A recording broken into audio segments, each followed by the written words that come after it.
beskrywing van die seksie 60er wat vandag bespreek gaan word. Ek kan nie sê gehuldig word nie, maar bespreek gaan word. Toe ek dit iewers genoem het, sê ek gerus. Jy lyk baie seksie vir oggend. Ja, is nie 60. Onbeskaamd terwille van Afrikaans en dan terwille van die Afrikaanse literatuur, wat ongelukkig gekenmerk is deur skeurings, want daar was gedurig opbene en kringe en ander halfmense wat 'n vinger gewys het na die Afrikaanse literatuur en gesê dat ons uit die bos is. Moenie hiermee kom nie. Dit gebeur met die 30ers, dit gebeur met Peter Bloem, dit gebeur met enkelskrywers. Dit is asof daar 'n norm mense is, byna sê 'n gilde oorgehaal staan om 'n kop af te kap, wat net durf skryf, interessant wees, seksie doen, skryf oor politieke aangeleenthede en so meer. Ek was een keer by 'n vergadering van die Afrikaanse Letterkunde Vereniging. Dit is 'n ding wat ek gestig het in 1981 toe ek nog by Unisa gewerk het en die se my nie geken het nie, ek was baie jonk en sedig en akademies baie ernstig en goed. En ek het sulke goed gedoen soos om die Afrikaanse Letterkunde Vereniging te stig. En toe gaan ek Wenda kies. Hulle bied vir my die job aan as wat mense Afrikaans en Nederlands by Wenda.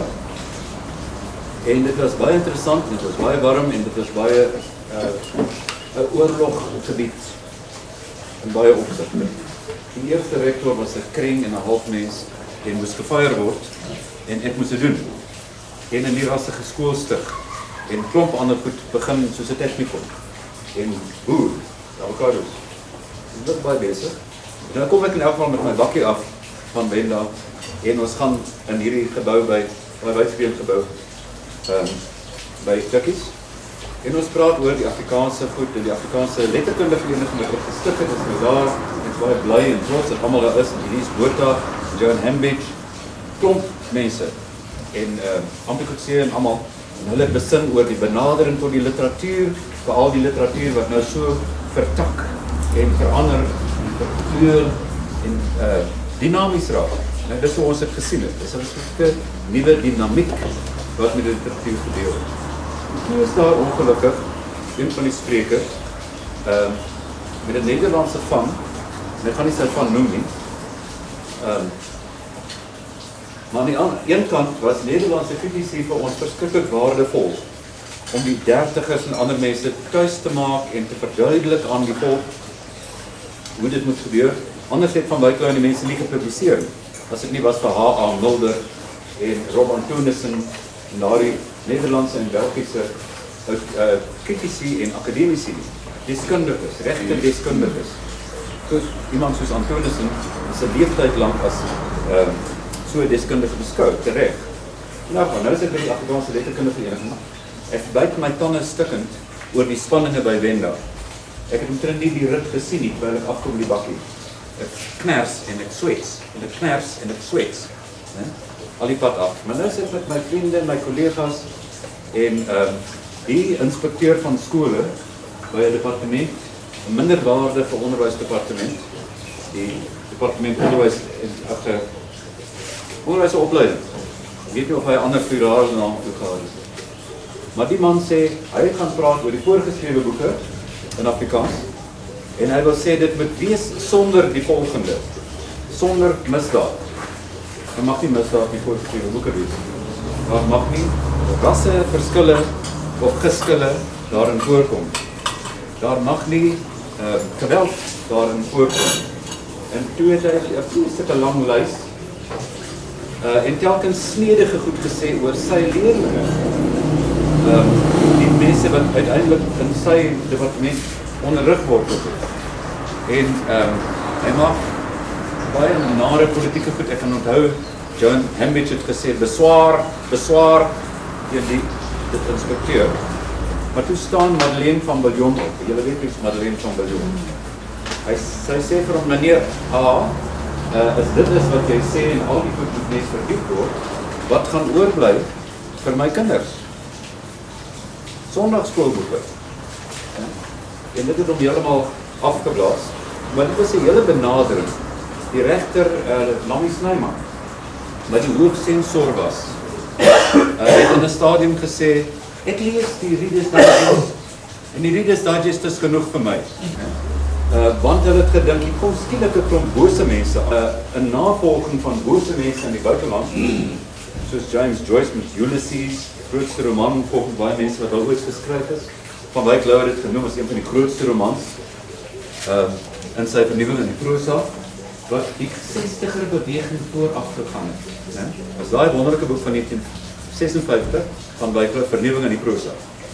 Martin gaan net nou voorlees uit 'n boek met die naam Windroos. Dit is 'n wonderlike boekie, 'n versameling van die eerste, ek dink dit is 10 kortverhale uit 60. En die ou kamp daar, al die jong 60ers van destyds, pragtige boek. En Martin gaan lees Paris by Night. Ja, net die Japanese gesien dat arme en die ou kamp is oorlede. Ek wil dit graag noem met die grootste droefheid, as 'n Afrikaanse skrywer van daardie kwaliteit en liefdevolheid en dinamiek verdwyn met 'n bruidsbed vir Tant Nonnie, ken almal die storie? Wat 'n wonderlike verhaal, hè? Wat 'n menslikheid. 'n Ongelooflike menslikheid. En Henny was 'n 60er. So dit temper al klaar hierdie stroebe mense se beeld van die 60er. Ek het verlede keer, kan nie glo, is al 'n maand gelede nie, oor Boerneef gesê, die verskille van destyds het baie minder geword as ons terugkyk. Henny was 'n 60er. P.G. Du Plessis was 'n 60er. Dit is verlede week gesê. Hy het miskien later baie meer establishment gelyk, maar sy werke, Nag van Legio, Siener die Suburbs, Plaston D en Eskintoke, is belangrike vernuwings. Nou in daardie inleiding tot Windroos, sê Van Wyk Louw, vernuwing is die lewensbloed van die kuns. En ek gebruik eers die woord kuns, want ek weet julle sal weer saamstem, dat vernuwing die lewensbloed van die kuns is. As wanneer ek sou sê, vernuwing is die lewensbloed van die literatuur. Want baie mense sal sê, ag maar die literatuur, ons literatuur, die Afrikaanse literatuur, nie die literatuur in Afrikaans nie. Dit moet teruggaan na die vertroude, na die tradisies, na die bekende en jou samebindende gevoel gee. En natuurlijk, dit is wat literatuur ook doen. Ons het die gewildste gedigte in Afrikaans, ek dink ek het hom saamgebring, wat ek gerecenseer het. Dit is 'n wonderlike boek. Ek dink ek het hom verlede en ek publiseer hom nie. Dit is 'n nasionale boekhandel uitgehaal. Maar dit is mense se terughinkering in baie gevalle dat die kinders na die boeke wat hulle op skool, die gedigte wat hulle op skool behandel het, en dit laat jou vriendelik voel. En jy stuur dit vir ander mense en daar's 'n hele sosiale binding. Jy plaas dit op Facebook of wat ook al en dit is 'n troos en dis 'n onderskraging van die mense in goed.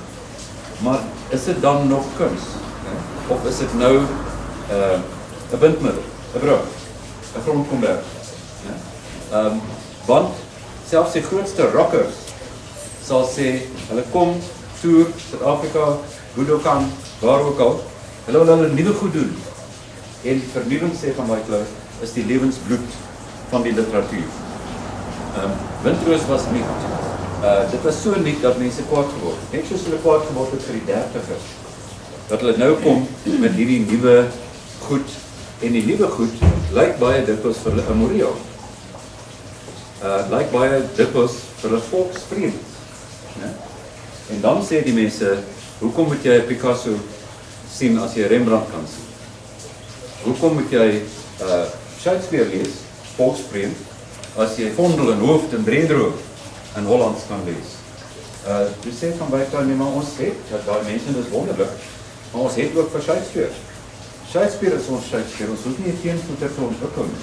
Miskien is 'n breër kyk, en dit is Van Wyk Louw se breëre kyk op dinge wat gewoontlikheid geskep het vir die 60ers. Ek sien André Brink, oor wie ons ten eerste praat, maar ek gaan nie waarsku, die twee sal deur mekaar loop ook. Want ek wil vir Brink en Breitenbach beskou as soos die tyd en die ruimte. Dit is eintlik een gevlegte begrip. En hulle was saam in Parys, hulle saam besiel. Ek dink Brink het van baie goed ontslaag geraak wat hy gehad het toe hy in Parys was. Hy sê ek is gebore, ek André Philippus Brink is gebore op 'n bank in die Luxembourgtuin in Parys in 1960. Dis wat hy sê. Toe het ek my eie lewe, siel, persoonlikheid gekry eers in Parys in 1960 op 'n bank in die Luxembourgtuin. En dit is baie belangrik dat die klomp Afrikaanse skrywers daar gaan werk het en gaan skryf het en gaan lees het. Daar was mense wat gesê het, ek moet gaan. Toe trou ek eerder. Tussen Parys en die getroude lewe was daar 'n keuse. Maar nou dat ons terugkyk, is dit baie minder skokkend, baie minder anders, maar dit was so opwindend. Die hele wêreld, ek was nou die dag saam met Martin by Radio Pretoria en ons het onthou hoe daai tyd was, né? Die mense het geskryf in hulle koerante en tydskrifte oor die poësie, oor die omstrede romans, oor die ongelooflike besware van mense wat nooit eers die boeke gelees het nie. En wat gesê het, dit is so riskant, gevaarlik, verderflik. Verlede week vra ek vir my klas, Heidi en Nodee en Erna, wie van julle is kommuniste? Regtig nie een is 'n kommunist nie. En ek glo hulle is goeie kinders, my goed opgevoed. En hulle sê nie een is 'n kommunist nie, ek glo nie. Want hulle het dan daai goed gelees. Dis 30 jaar later. Hoe kon hulle nie kommuniste geword het? En ek vra vir hulle, hoeveel van julle is seksueel verwronge? Dit is nie gevra nie, ek het sommer geweet, hulle is nie. Maar nou ja, my kinders is blootgestel aan al daai goed, ons is blootgestel daaraan. Party van ons maak nog steeds simfoniemusiek, party van ons maak nog steeds boeke en preek soms in die kerk. So al die gevare waarteen gewaarsku is, was oordrewe of leugens. En ons sit met Afrikaanse literatuur. Eergister was in die Oukamp dood. Dit is 'n ongelooflike verlies. Daardie jong ouetjie, daardie man van Bruidsbed van Nonnie en die Hartseer Wals en die Barsloop deur die Wasbak en al daai wonderlike karakters wat uit 'n Suid-Afrikaanse werklikheid so realisties, so werklik geword het, so leefbaar, so opvoerbaar word, né? En Brink, ek weet nie waaroor, waar moet jy begin met Brink nie. Ek het verskriklik baie aantekeninge oor hom. En ek ken hom nie self persoonlik baie goed nie. Ons het een keer 'n M-student gedeel, meestersgraad student, maar hy was in Graamsstad en ek was in Wenda en so het ons net gekorrespondeer voor daar e-pos was. Mense glo ons het geleef voor daar e-pos was. En ek het geweet Brink en net toe hulle hom my student het hom gaan besoek en hy sê, "Yes, as daar 'n meisie loop, dan sien Brink haar." Ek kyk oor die venster uit. Ja nee, dit is 'n goeie deel van jou ploeg. So, dit is sexy. En toe hy by Wits kom praat en ons word aan hom voorgestel, ek het deelgeneem aan die stig van 'n tydskrif met naam Kol. Sies Maart met my aangemoedig om 'n paar stories ook te vertel. Toe begin Brink deur te sê om oor jou eie werk te praat is soos 'n striptease. Toe sê almal, ja nee, dis die regte Brink. Maar almal was nie stout nie, almal was nie stout nie. Soet nie, wat ook al. By die begrafnis van Seer van die Hefer, Peter Lou was baie klein, hy vra vir sy pa, "Papa, wat staan daai oom te poker?" Die oom met die pyp staan en praat en druk en iemand so in die bors en hy praat, en dis Dave Malherbe wat so doen. En toe, onder die gebed, skree iemand, "Nee papa!" Toe, en as hy nie so goed gekyk of gedink nie, toe knyp hy sy dogter se bif. Hy het nie gesê vir sy dogter nie, hy het so 'n bietjie rondbeweeg en al die vroue se boude geknyp. Niemand het iets gesê nie, maar Sy dogter sê toe nee papa. Nou dit moet beskryf word, nie waar? So 'n karakter, so 'n gebeurtenis, al daai soort goed, die werklikhede moet kom. Anders sit jy met sonndagskoolboek of geen boeke nie, of Reader's Digest, en iets wat baie soutloos is, iets wat baie bland is, miskien tradisioneel, maar die komponis Gustav Mahler, die 'n mimiese boek geskryf het, was dit vir my baie treffend dat Mahler gesê het, tradisie is slordigheid. Tradition is slamperij. Daar moet vernuwe word, daar moet eksperimentele goed gedoen word. Die 60er tydperk het nuwe goed gebring. Dit was nie meer, as ons terugkyk, so diep nie, want nuwe verse van Wyklou het in 54 verskyn, met klipwerk en 'n klomp ander baie vernuwende goed. Peter Bloem, Steenbok tot Koolsee poësie, het in 1955 gebeur. So dis op pad na die 60ers, was daar baie interessante goed wat gebeur het. In die politieke sin, was daar ook baie goed wat gebeur het. En baie nare goed. Suid-Afrika sal nooit weer dieselfde wees na die Sharpeville slagting. Wat nou gister herdenk is op 'n ander manier met 'n ander naam. Maar gelukkig is gister ook die internasionale dag van die poësie. Nie waar nie. So jy oorkom die goed. As almal sy plig doen, as almal hulle dit goed bedoel met die menslikheid en daai dinge. Brink se boek Kennis van die Aand is die eerste Afrikaanse boek wat verbied is. Vir ons was dit 'n reuse skok, want jy verbied mos nie Afrikaanse boeke nie. Die tweede gedagte wat ons gekry het is, ja, ander boeke, Engelse boeke, Amerikaanse boeke stroom die land binne en word nie verbied nie. Daar's dubbele standaarde. Kennis van die Aand, as dit in Engels was en in Amerika verskyn het, sou dit nie verbied gewees het nie. Die movie Debbie sou nie verbied gewees het nie.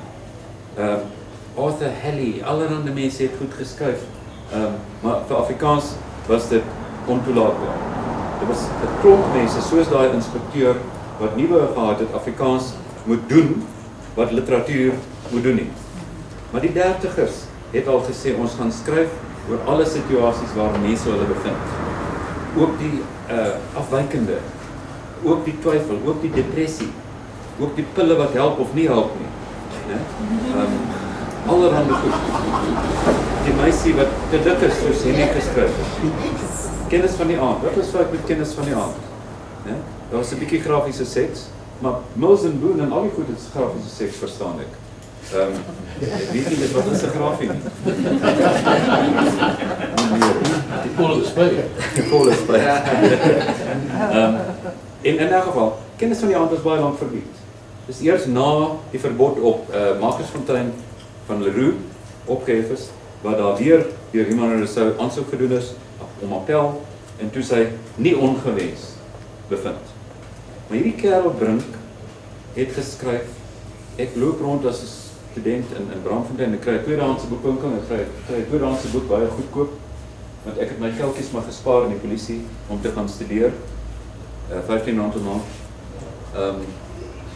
En ek kry die boekie van André P. Brink, ons fabrik, en dis nou 'n boek van hom wat ek kan bekostig en besit, voor ons Bebolla vir die Lewe en die ander voorgeskryf gekry. Die boek se naam is Eindelose Weer, 1955. En toe ek het lees, toe sien ek, maar hier is Seun van die Heever en Drey. Nee, die Seun van die Heever, 'n bietjie verander. Dis regtig een van daai gemoedelik, lokaal, realistiese, tradisionele Afrikaanse romans. Daar gaan baie stadig aan in André P. Brink se eerste boek. Toe kom hy, en hy word gebore in Parys, 5 jaar later, in 1960 op die bank, en hy begin anders skryf, hy begin eksperimenteel skryf.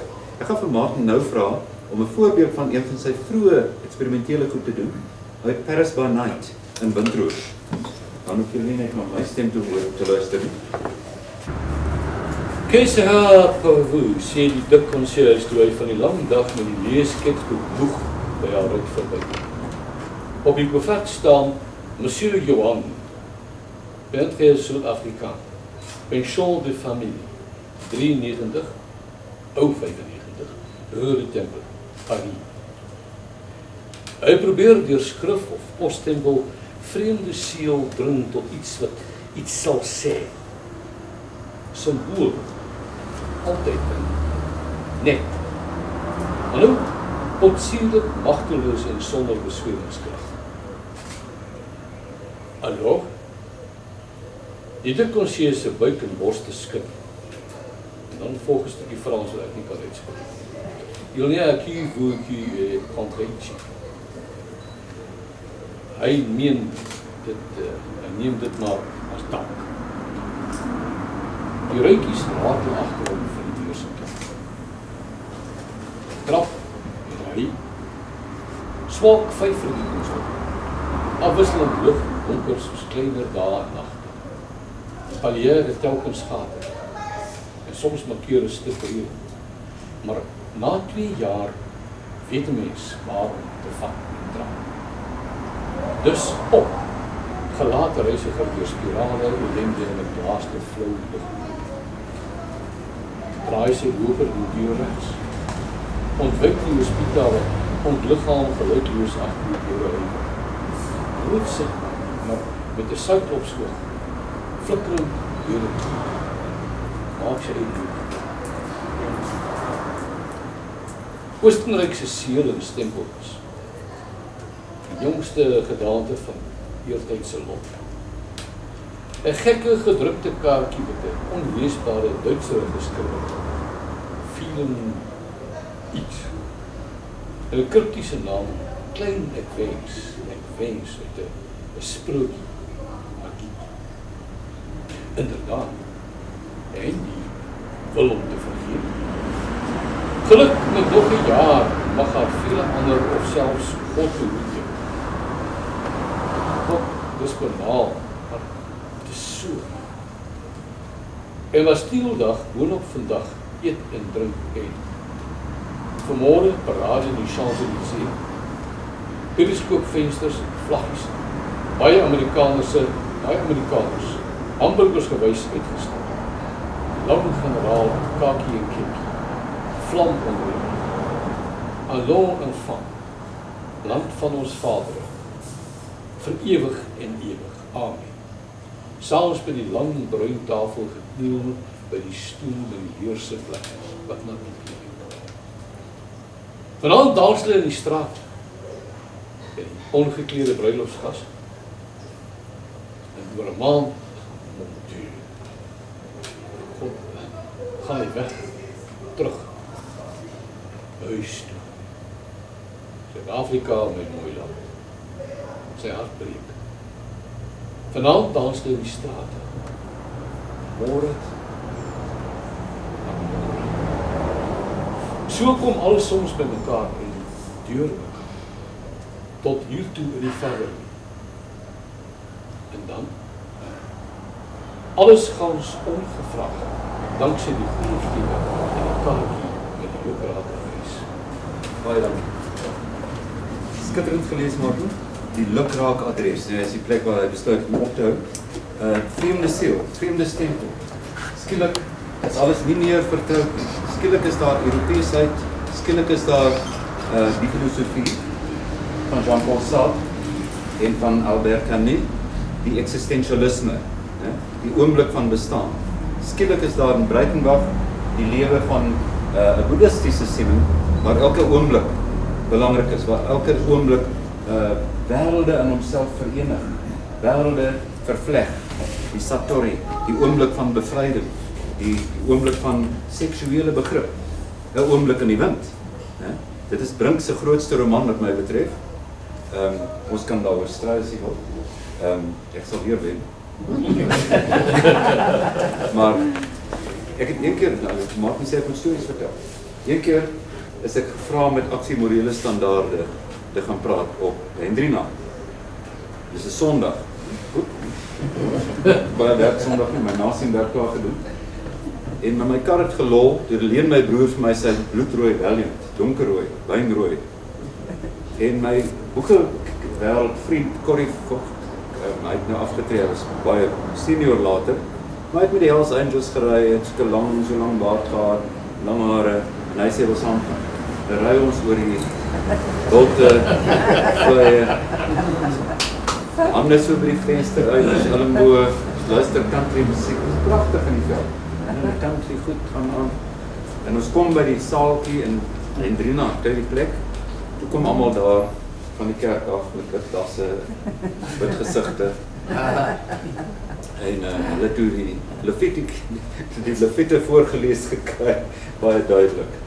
En hulle val my aan, aksiemorele standaarde op in Drina, val my aan wat Brink en Leroux en James Joyce en Goya en Picasso al die ander mense gepleeg het van hierdie onbehoorlike goed. En hy sê, daai vrou in 'n oomblik in die wind. Ek wil nie eers haar 'n vrou noem nie. Dis 'n verskriklike vrou. Ek sê, ja, sy die man verraai. Sy sê, nee, dis nie wat sleg is nie. Wat sleg is dat sy op hierdie slaaf verlief geraak het. Ek sê, nee, dis nie sleg nie. Sleg dat sy hom verraai het. Sy het ons in die Kaap gaan voorspraak doen vir hom. En toe het sy nie. Toe staan hy daar buite, sit hy iewers, Tamboerkloof of iewers, en wag, gaan die vrou hom kom verlos. En toe sê ek vir hulle, ek het nie besef nie, maar ek moet iets sê, wat hulle nie van gaan hou nie. En ek sê vir hulle, maar ek ken geen immorele Afrikaanse roman nie.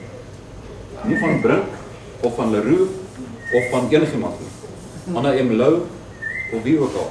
Want Anna sou ook as 'n 60er, of 'n vernuwer, beskryf word. Die eerste Afrikaanse, en ek kan nie vir Mimi eerlik antwoord, as sy sê, wie is die groot ikone in Afrikaans op die oomblik? Afrikaans korte ikoon. Ek kan dit nie bevredigend antwoord. Ek kan sê, daar's 'n klompie Mimi. Een van hulle is jyself. Sy het verskriklik baie gedoen vir Afrikaans, vir sy literatuur, Boer heeft goed gesing in die buitenland, uitsaai oor die radio, in Oostenryk en Duitsland. En een van my tweedes, wat leef, sou André Brink wees. Want ek het sy CV saamgebring, en wat die man alles gedoen het, is absoluut verstommend. En dis goeie goed, in 'n baie groot mate is sy romans van 'n hoë gehalte. Hulle is nie almal so vernuwend, soos Kennis van die Aand en Oomblik in die Wind, 'n paar van die Lobola vir die lewe en so meer nie. Party het 'n bietjie sepie geraak, weet 'n mens gevoel later, maar ek wil sy romans spreek van self. Byna elke Kerstyd verskyn daar een, en mense koop dit, en die volk het nou vrede met Brink se romans. Maar ek weet nie of die volk besef hoeveel vertalings het hy gedoen. Uit ander tale literatuur beskikbaar gestel vir ons in Afrikaans. Dis luister. Hoeveel van Brink se romans word in die buiteland gelees en vertaal en verhoog die aansien van Afrikaans in 'n baie groot mate in die buiteland. Saam met romans van Karel Schoeman en 'n klomp ander mense in Suid-Afrika, Leroux byvoorbeeld, Etienne Leroux. Of is dit nie belangrik vir Afrikaans wat mense in die buiteland daarvan dink nie? Ek dink dit is baie belangrik. Ek dink jou eie selfbeeld is verskriklik belangrik. As jy dink ons is nie net een sterkte met fietskettings en stilettos en sulke goed nie, en gesinsgeweld en dieremishandeling, 'n klomp ander goed wat jy kry nie. Ons is ook mense met 'n kuns. Ons is nie almal so nie. En die wonderlike politieke antwoord wat ek nog altyd by hierdie geleentheid wou genoem het, is hulle ook nie. En dan kan 'n mens begin met die literatuur. Jy kan nie begin met die individu, die enkeling, die outcast, l'étranger van Camus, die ontwortelde, die ontheemde, die kind wat skaam is, die vrou met depressie. Al daai goed word skielik geskilder, voorgestel, voortreffelik, soos Van Gogh hulle kan skilder. Die aardappeleters, die glasie absint, al daai soort goed word fokus van menslikheid uitgedruk, soos ons nou gehoor het van deur Brink, wat Martin gelees het. Die bekronings wat Brink gekry het oor die hele wêreld, is verstommend. Die lys van publikasies gaan net aan en aan en aan. Ek het nou die dag 'n wetenskaplike toekenning gemaak aan 'n silwer medaljewenner. En sy CV het so gelyk. hier's jeugverhale, hier's kinderstories. Dit gaan net aan en aan Google bring en kyk wat het hy alles gedoen. Ek wil julle nie doodmaak met hier's 'n ander groot boek van Brink, die ambassadeur. En dis eksperimente. Ek kan vir julle nou tegnies sê, maar ek sou dit doen binne 2,5 minute of so. Tegnies, soos ons daar gehoor het die taal 'n spreektaal geword. Dis nie meer die swaar, gewigtige, boekerige taal van Eindelose Lee in 1955 nie. Dit is nou skielik soepel. Dit sny sinne af. Die sinne is kort. Daar's wat ons noem telegramstyl. Hy aksentueer goed. Hy sê sommer in die loop van 'n leestyd sê hy goed soos vreemde siel, vreemde mense. Wat om te binne skiet, kom uit in die dialoog. Soos daai bewussynsstroom, né? Monologue interieur. En die beelde is daar. Dit is byna poësie. Breitenbach het ook prosa geskryf. Hy's bekroon vir Katastrofes en Die Uisterkoei met Sweet. Hierdie boek wat hy vir my geteken het in 1973. En daai storie was ook baie interessant. Ek weet ons is nog nie by Breitenbach, maar by Brink. Toe Breitenbach in die tronk was, en hy was 7 jaar in die tronk. En hulle het hom baie moeilike staanstyd in die tronk gegee. Hulle het hom eers, op 6 maande dink ek, in die dode gang geplaas, waar al die mense tereggestel gaan word. Hy het gehoor hoe dat Safenda sing, hy het helemaal van sy kop afgeraak as hy nie van die begin af van sy kop af was nie. En hoe almal sing as iemand gelei word na die galg. 'n Verskriklike stuk vir 'n radiodrama. Nou, dis Breitenbach in die tronk. Hy is in die tronk omdat hy ons kom besoek het, daar in my boek geteken. Maar hy was in die geheim in die land, onder skuilnaam dink ek, en met oop paspoorte, onvergeeflik, maar dan nie 9 jaar tronkstraf. En dit is gereël, want ek het gesê, kom ons begin 'n skrywersgilde. En ek was so al voorsitter van die skrywerskring, Johannesburgse skrywerskring. Maar hy het nie skrywers gehad. En sê, man, hier is die klomp skrywers in Johannesburg. Kom ons maak 'n skrywersding daarvan. Van Wyklou het gesê, hulle reël besoeke aan plekke, maar dan besoek hulle nie die werklike skrywers soos hy, Elisabeth Eybers en Bartol Smit en Chris Barnard en die ander in Johannesburg nie. Hulle besoek hulle grafte en hulle geboorteplekke. Maar hulle wil asseblief nie die regte mense sien nie. En dit is wat gebeur het rondom 60. Die regte mense kon nie gesien word, maar Brink het gebring.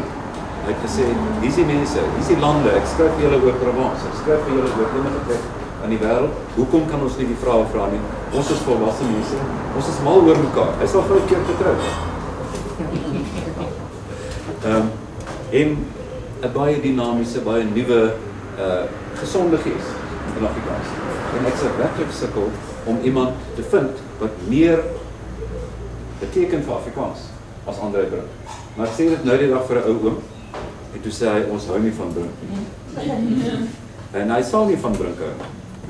Want dis vernuwing, dis versoepeling, dis verdraagsaamheid ook. Daar's net een eienskap van beskaafdheid, glo ek partykeer, wanneer ek wil vereenvoudig. En dit is bedagsaamheid. As jy bedagsaam is, dan val die ander goed in plek. Jy ry ordentlik, jy praat met mense, jy onderhandel goed, jy kom tot 'n menslike vergelyk. Jy klap nie 'n halfweer uit en begin skiet op mense. En die literatuur is onder andere die plek waar die gewete van die samelewing setel. En Brink het dit so ongelooflik gedoen. Ek bring hulde aan hom.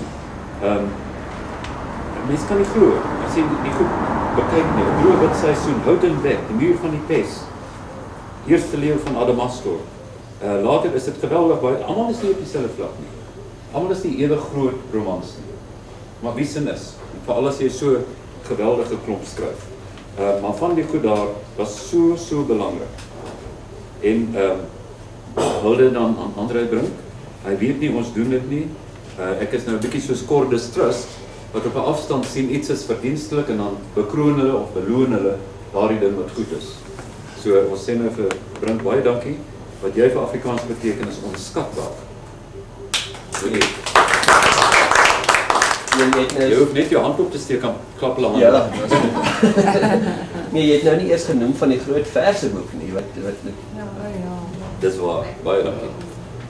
Ek sê toe vir die oom, en ek het toe onmiddellik aan 'n reël gedink uit 'n onsterflike gedig in Afrikaans oor die donkie. En toe dink ek sal dit so verander dat daar staan, sien die oomie anders, dan begin hy sommer huil. Die oomblik toe die oomie anders sien, begin hy sommer huil.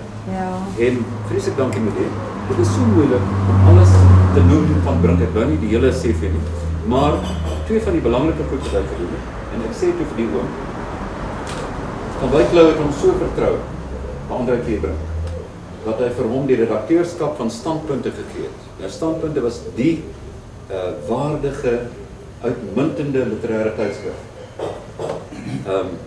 Met Geshoff in die buiteland en Opperman en die grootste literatuur. Mense, jy sal baie dikwels hoor, mense sê dit was elitisties. Dis nie elitisties gewees nie, dis 'n leuen. Toe ek uit die polisie uitkom, binne my eerste 3 maande, so sien Van Wyk 'n paar van my gedigte en kritiek op die kampus, en hy sê vir Ernst van Heerden, kry van hierdie ou 6 gedigte Standpunte. So my eerste kwartaal was ek daarom ook in Standpunte. So John Hambidge jok, as hy sê dit is 'n elitistiese tydskrif gewees. Aan die ander kant is Groot Verseboek. Die groot, belangrike keur uit Afrikaanse gedigte. En toe Opperman, ek weet nie of hy toe al dood was of iets nie. Nee, want hy het vir Brink dit oorhandig. Hy het gesê, ek vertrou jou so, jou oordeel, jou onpartydigheid, jou bedagsaamheid, objektiwiteit. En as gedurig mense wat sê, jy kan nie objektief wees nie. En my vraag aan hulle is, gaan jy dit bewys wat jy nou net gesê het? Bewys my aan my dat spook in die bestaan, of wat ook, bewys aan my so negatieve ding, dat jy nie objektief kan wees nie. Ek kan vir jou bewys dat Brink objektief is. Toe Breitenbach in die tronk was en geskryf het almal gedink, wauw, daar kom 'n groot bundel, na die 7 jaar, al die lyding en al die Tsavendas tonele en skrikkelike goed wat gebeur, onder daai klomp Lakawane, dis wat ons in die polisie wilde genoem het, die Sapier. En wragtig, die boek verskyn, en Brink kry hom te recenseer. En hy begin deur te sê, hierdie boek moes nooit verskyn het nie, hy sit vol skimmel. En dit is objektiviteit. Daai twee bloedbroers in die 60er beweging, in die nuwe politiek, in die bevrydingspolitiek, en Brink sê, daai boek is nie goed genoeg nie. Dit is objektiviteit. Goed, dankie. Dan kan ons begin met Breiten. Breiten, ons het nie baie tyd neem, ons nog vir Jackie Cooper, die ook 'n geleentheid gee. Maar kom ons doen vir Breiten. Maar Breiten is ook 'n onbegonne taak. Toe ek nou weer voorberei het, en 'n klomp goed uitgehaal het uit verskillende tekste, ek het gesoek na dinge wat hy gedoen het, wat voortreffelik is, maar ek kon baie min vind wat nie voortreffelik is. Dit is natuurlik so, dat die kwaliteit van goed verskil, soort ding. En toe Breitenbach se gedigte begin het, toe het mense gesê, wat gaan hier aan? En hierdie eysterkoei, dit lyk nie soos 'n digbundel nie, dit is te groot, harde band, en jy kry die weirdste beelde, partykeer boeddhisties. Die nag buite is swart, nie blou nie, nie groen nie, en nie poëties nie, dis nag. Die vrou in my bed se hare, die swart ongekende lamvlek van 'n kraai oor gebleikte kussing, haar liggaam 'n fyngevoelige tropiese vis, bultig uitgestrek onder sluw lakens. Dis, ons sou gesê, surrealisties.